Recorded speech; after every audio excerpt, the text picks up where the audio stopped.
1931।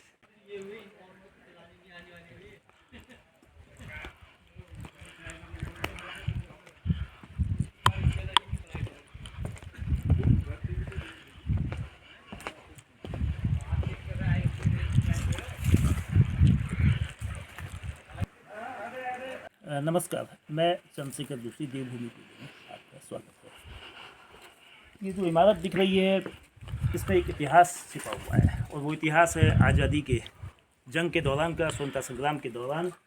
खेती खान जो चंपावत ज़िले का बागवानी के लिए बहुत प्रसिद्ध क्षेत्र है।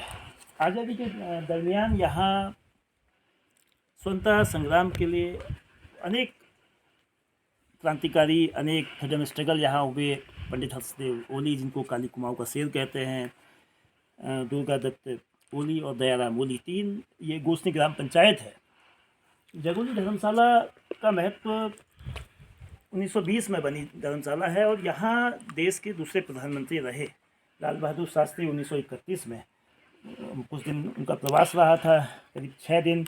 और उसके अलावा बद्रीदत्त पांडे, हरगोविंद पंत के अलावा क्रांतिकारी मदन मोहन उपाध्याय यहाँ आए थे। दरअसल यहाँ उस दौर में आज़ादी की लड़ाई अंग्रेज़ों के खिलाफ कैसे लड़नी है, उसकी रणनीति बना करती थी। ये एक गोपनीय स्थल होता था जो अंग्रेज़ों की पहुंच से दूर था और उसके लिए मुफीद था। दरअसल हंसदेव ओली जी का योगदान बहुत व्यापक है, लेकिन अभी हम हंसदेव ओली जी के पौत्र राजेश ओली जी और हमारे साथ डॉक्टर बीपी ओली जी है, राजकीय डिग्री कॉलेज चंपावत के असिस्टेंट प्रोफेसर सब, और पौत्र राजेश ओली जी हैं। तो ओली साहब, इस जगोली धर्मशाला का क्या महत्व है, किस तरह से इसको आप लोगों ने पहले इसका इतिहास और हमारे बुजुर्गों से जो चली आई प्रथा थी, आज हमने उसको जागोली धर्मशाला का नवनिर्माण गांव के सहयोग से किया। पूरी गांव वालों ने जो है इसमें जन सहयोग किया, इसलिए हमारी ये धर्मशाला का नवनिर्माण किया गया। इस समय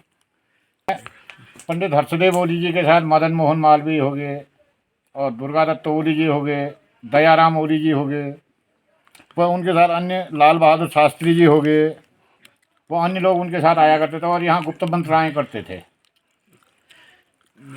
तो ज़रूरत इस बात की है कि इस इतिहास की धरोहर, इस विरासत को जो स्वतंत्रता संग्राम की स्मृति कराती है, उसकी याद दिलाती है, उसको बरकरार रखने के लिए इसके ऐसे निर्माण हो कि इसका नवीनीकरण भी हो, इसका मूल रूप भी बरकरार रहे।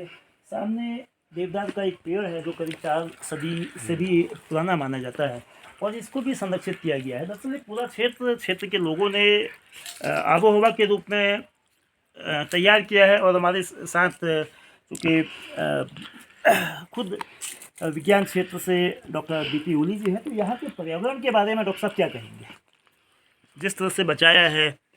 नहीं, चूँकि हमारे उत्तराखंड को देवभूमि कहा जाता है, यहाँ पेड़ों को अमूमन लोग नहीं काटते हैं और ऐसे पेड़, ऐसी वन जो जहाँ पर किसी देवी देवता का वास हो तो वहाँ तो हाथ लगाना बहुत पाप माना जाता है।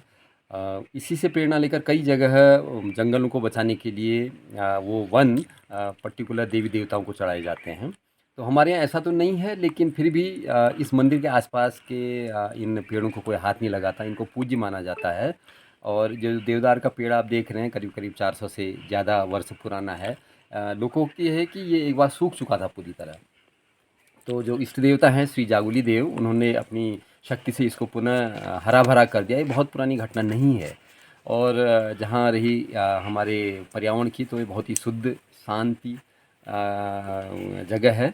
यहाँ आप कई हमारे ग्रामीण बच्चे सुबह आके योग साधना करते हैं और उनको वाकई बहुत लाभ होता है। शुद्ध हवा है, शुद्ध पानी है, शुद्ध ऑक्सीजन है, इससे हमारे शरीर को एक जीवनी शक्ति मिलती है। बहुत धन्यवाद डॉक्टर बीपी ओली साहब, राजेश ओली जी। दरअसल उत्तराखंड बनते समय भी जो परिकल्पना की गई थी कि जल जंगल ज़मीन को संरक्षित किया जाना चाहिए, उससे प्राकृतिक संसाधन बचेंगे और रोजगार मिलेगा। इस जगोली धर्मशाला जो इतिहास का एक अद्भुत क्षेत्र है, स्वतंत्रता संग्राम की याद दिलाता है और पर्यावरण कैसे बचे वो चीज़ भी लोगों को बता